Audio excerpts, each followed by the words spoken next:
Hey there, all things MSP crew. I am here with Ola Vitukevich. Nailed it. Nailed it.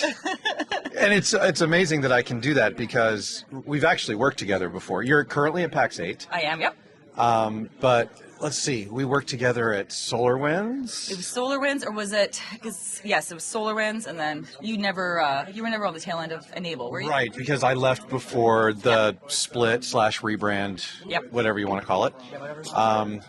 So we got to do a lot of events like this together. Yes. And you came over from the Passportal acquisition, if I remember correctly. Yep. So we've both been in the channel for a while, and now you've landed at PAX8, which is probably one of the coolest places in our space to land. I'm biased, but yes. So what's that like so far? It's been really, really good. So, I mean, as you mentioned, I started in the market at Passportal.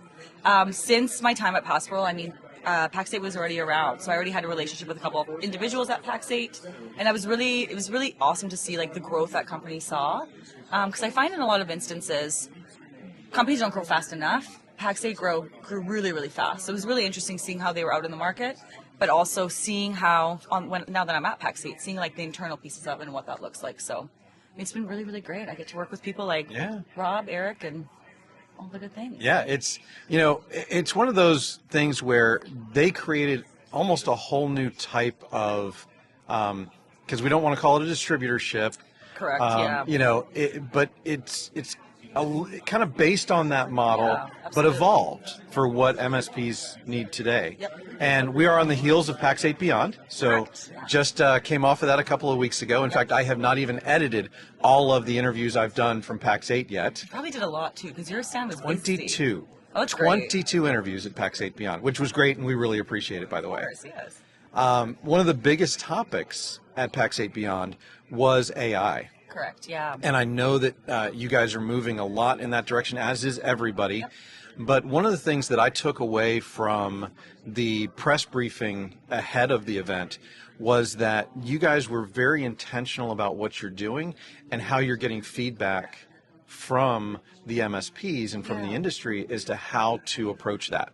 Yeah, so I mean, one of the things we saw, or one of the things we're hearing in the market is people obviously AI is going to become a disruption in the market and everything like that. With our CEO, Scott Chasen, I really admire how far ahead he thinks. So even in his keynote, he was like, this is going to change the market in 6 months. Then myself, Eric, and Rob are actually in the market talking to MSPs. We're like, oh, maybe it's going to be like 2 years, but it's really great how he sees this is going to move really, really, really quickly. And some of the things we heard from the community, our MSPs, is no one really knows what direction to take it first, and some people have that resistance behind it. So what we're finding as well is they just don't know the first step of what to do. And they're just kind of taking a back step in that, but things are moving so quickly. That's why we want to encourage MSPs to be able to start using AI. There's so, like, in terms of our marketplace, everything's diving in, so don't be scared of it, because it's coming fast, so.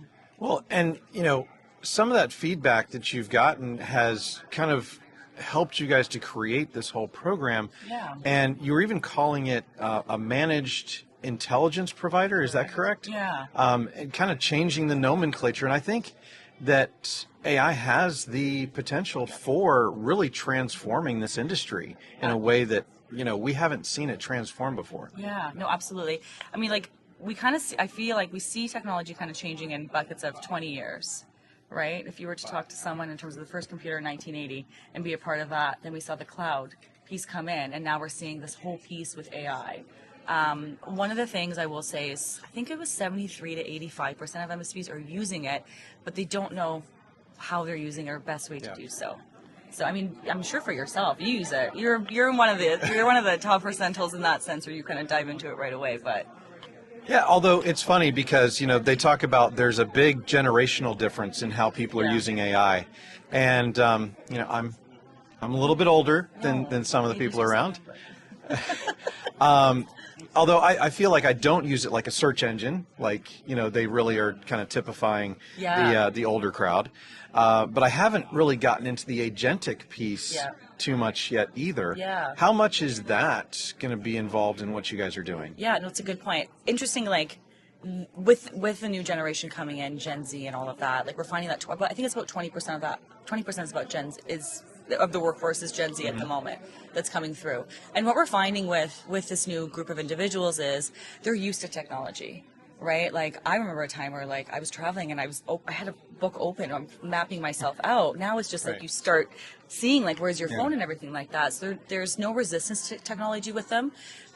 They move a lot quicker in that sense, too. Like, they are also self-serving. So they're going to go out and look for stars and ratings before they want to pick up the phone and talk to someone.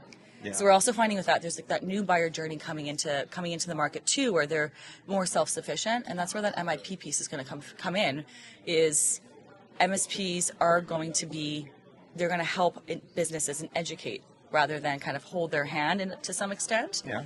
Because people are kind of already know what they're looking for and everything like that. So they're going to give them more intelligence in that piece as well. So. Yeah, and it really is. It's funny. I talked to Jay McBain about this, I think, at IT Nation last year, about the new buyer journey. Yeah. And it's so much about they're going, I would call it wider rather than deeper in a way. Yeah. They're not looking at white papers and diving deep into research, but they are looking in lots of different places for little pieces of information in order to make decisions. Yeah. And I think it's fascinating how that has changed. So any announcements coming out of PAX8 Beyond in terms of AI that you guys want to share? Yeah, absolutely. So in terms of our PAX8 marketplace, last year we announced storefronts. This year we announced public storefronts, which gives MSPs the capabilities to kind of build out their own page, not for their existing clients, but for prospects. So when we tie that back into that new buying journey, right? So if an individual wants to outsource an MSP, they're going to kind of do their own research first, and that's going to be a page that's going to be available for them to kind of self-serve and look at. So. That's awesome because that shows the commitment of PAX8 to go above and beyond to get to that next point in our evolution rather than just resting on where we are. Yeah, I mean, one of the things when we're out in the market and talking to MSPs is, as much as we love to attend events and stuff like that, but I mean, we run our businesses to make money or save money, right? So when we're looking at these tools, MSPs are looking to save money, but then at the end of the day, they want to make money from their customers too, right? And same thing with their end users, right? Same thing. They want to make some money and save some money. So solve problems, make money. That's what we do. All right. Thank you so much, Ola. My pleasure. Have a great day. You as well.